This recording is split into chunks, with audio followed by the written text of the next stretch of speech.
Oi pessoal, vamos iniciar mais um podcast da Rafus Press. Hoje a gente vai tratar, o último episódio da nossa série Goiesca. Eu vou fazer mais alguns, mas a campanha está acabando, então esse vai ser o último mesmo. E no último a gente vai falar de duas revistas, as revistas periódicos, né? Duas revistas que de uma maneira ou de outra, uma pela arte, diagramação, enfim, pela visualidade dela e a outra pelo conceito, né? Pelos conceitos que ela trabalhava, eram revistas que, de certa forma, eram herdeiras da concepção que o Goya tinha do mundo, que era uma concepção de base romântica, mas que, como a gente viu, tinha um radicalismo muito próprio, uma percepção apocalíptica ligada à tradição tanto religiosa quanto cultural do próprio país dele, a Espanha, e uma visão satírica universalizante, que é, digamos assim, aquilo que impulsionou a obra do Goya para muito além das fronteiras, dos limites temporais, das fronteiras ali da Espanha, impulsionou para praticamente um dos grandes demiurgos da arte contemporânea e da arte do século XX, XXI, enfim, ele continua sendo influente, as obras dele continuam inspirando hoje em dia memes, enfim, é uma obra única do Goya. E essas duas revistas em língua alemã, do mundo alemão, uma do mundo do que seria o extinto Império Austro-Húngaro e outra enfim, da Alemanha mesmo, eram revistas, né, que traziam esse tipo de visão, né, de uma maneira ou de outra. A primeira delas é a Der Orchidengarten. Esse é duro, eu vou sofrer para falar esse nome, né? A Der Orchidengarten foi uma revista alemã que teve como editores o Karl Hans Strobel e outros, não é? E era uma revista que trazia, enfim, um material variado de ficção, de poesia, né? Tanto que já até seria na época domínio público, tipo Victor Hugo, quanto porque essa revista é dos anos 1920, né? Mais ou menos, do 18, né? Enfim, é uma revista ali do início do século XX, não é? Ela é vista hoje, né, como a primeira revista fantástica, né, da história de World Stories. Ela antecipa as suas contrapartes americanas em alguns anos. E ela é um pouco mais que isso, eu até ousaria dizer, porque ela vai mais longe que isso, né? Existe nela um peso, uma complexidade instigantes quando você abre e começa a ler essa revista, né? Era uma revista, hoje em dia ela é muito conhecida pelas capas, né? As capas dela fazem a delícia dos indivíduos que vão fazer capas de livros fantásticos, sempre recortando com um pedaço dessas capas incríveis, né? Já na capa a gente tem a característica goiesca, porque essa capa é inspirada ali pelo decadentismo, né? No primeiro nome tem essa orquídea monstruosa, um predomínio de cores sanguíneas e berrantes, amarelo, um tom de vermelho quase próximo do rosa, né? Ou de um violeta, né? Uma cor forte, com elementos grotescos, caricaturais, um pouco monstruosos, né? Que são esses seres aqui ao redor da orquídea, se enforcando, cortando com uma serra gigante pedaços da flor, enfim. É uma visão bastante, ao mesmo tempo, digamos assim, humorística quase, que era até comum a tradição das revistas radicais na Europa, desde o romantismo, desde os anos 1830, né, quando a imprensa começou a ter uma função cada vez mais ampla na sociedade, mas ao mesmo tempo é um pouco dessa visão goiesca, apocalíptica mesmo, né? E essas capas só foi melhorando ou piorando, mas as capas da Orchidengarten se tornaram um padrão, né, dessa qualidade. Só que é interessante a parte interna da revista, que é incrível também. E aqui eu vou fazer um elogio especial à editora Zagava de Düsseldorf, do Jonas Plogger. Eu trabalho bastante com essa editora, eu edito um periódico dela que é Infranoir. E a Zagava, que é praticamente um trabalho do editor, que tem outros empregos, não sei nem como é que ele faz para, né, trabalhar com a editora. Ele fez um trabalho incrível numa edição facsímile da revista completa, não é só a capa. Não são só as capas ou uma ou outra ilustração interna e diagramação minúscula que você não consegue enxergar direito, não é numa reprodução facsímile. Não, ele apresenta a revista completa, inclusive com os anúncios de época, não é? E é lindíssima, assim, e tem um valor baixo, até considerando que é uma editora cara, né? A editora é uma private press, dessa renovação no movimento private press que aconteceu na Europa nos últimos 10 anos, aí, pelo menos, né, nos últimos 10 anos, Estados Unidos, no hemisfério norte em geral, Japão, Estados Unidos, Europa. E a Zagava faz parte, uma das mais recentes, tem um trabalho incrível, né, editorial, um pouco inacessível pelo preço, tem que concordar, né, acima dos... As edições, assim, paperback comuns são em torno de 20 euros, o que já é um pouco salgado para nós brasileiros.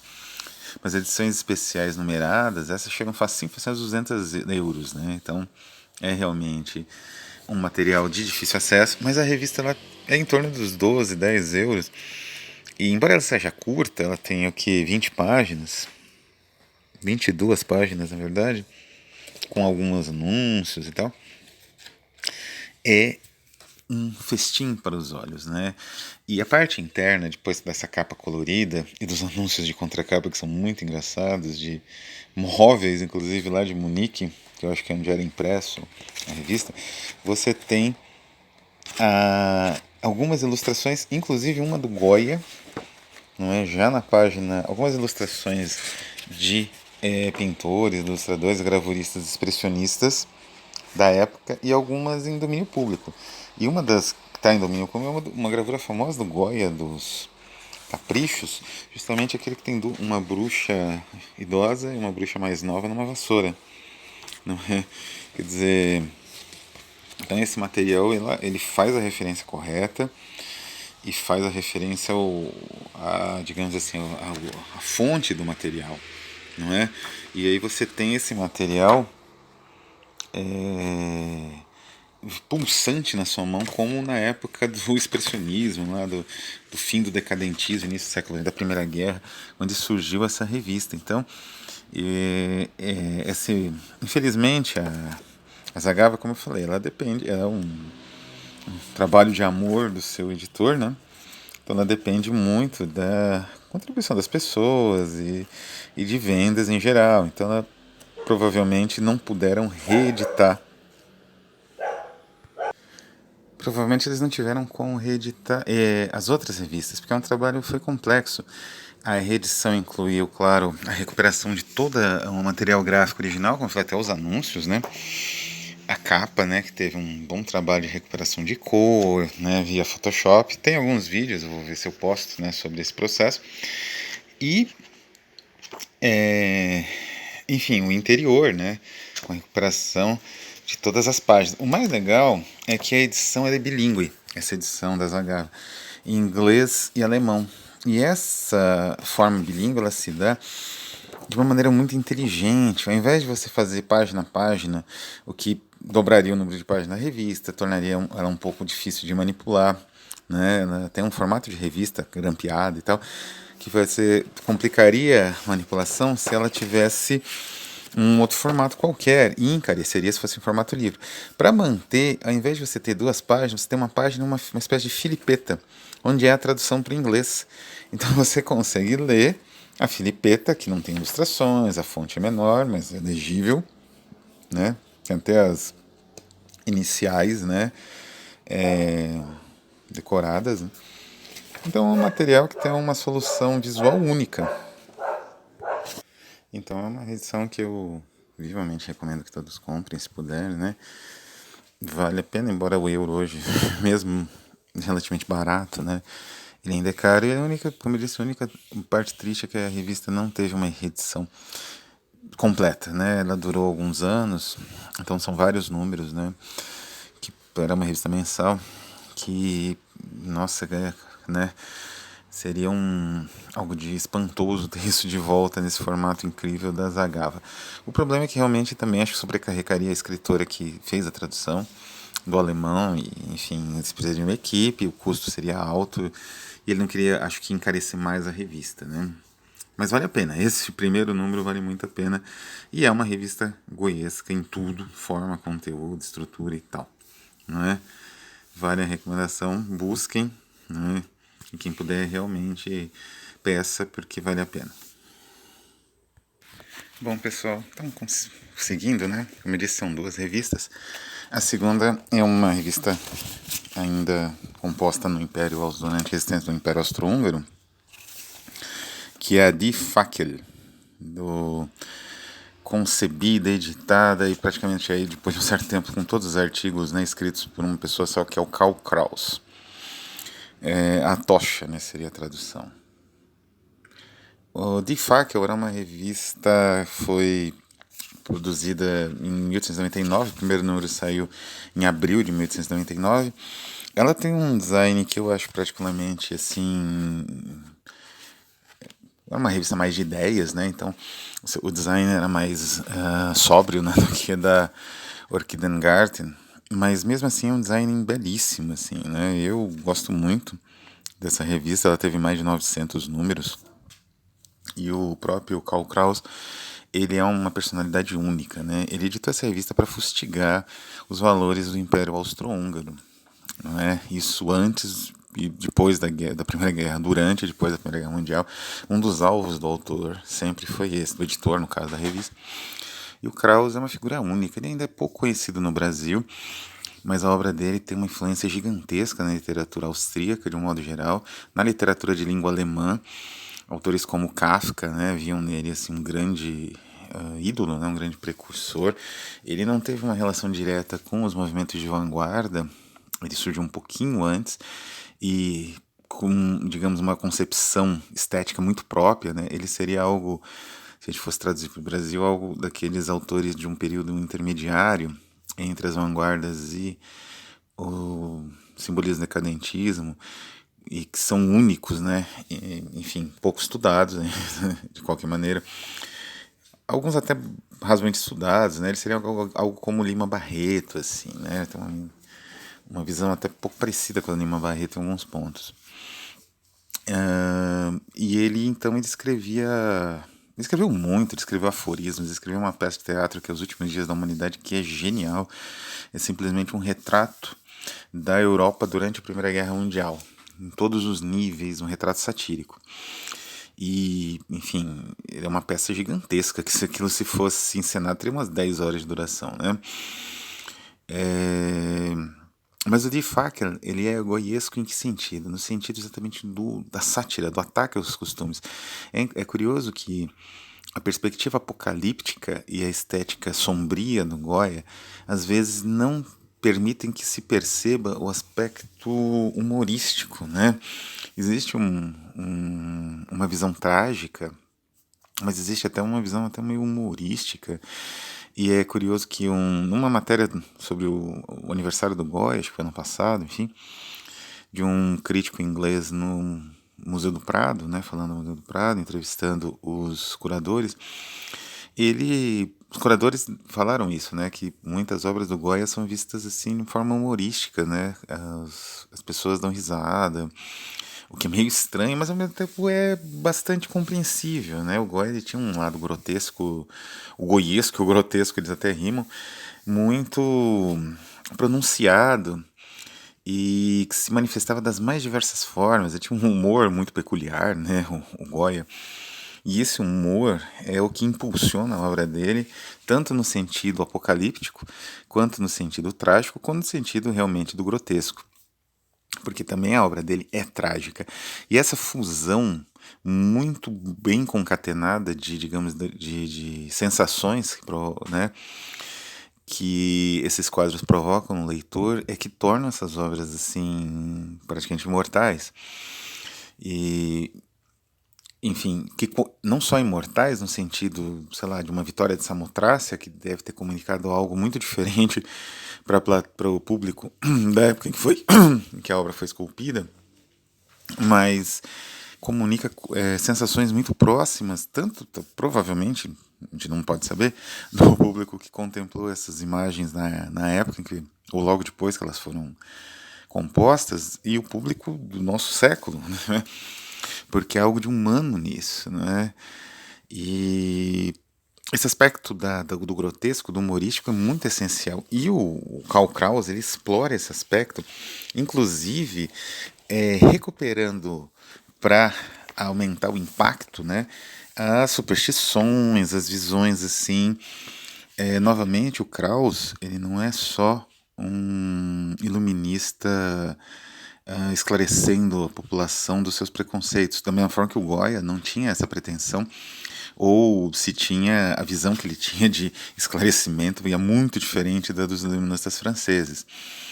Mas o Kraus, ele utiliza os preconceitos e essa visão retrógrada como um combustível da própria sátira. Então, não é um dos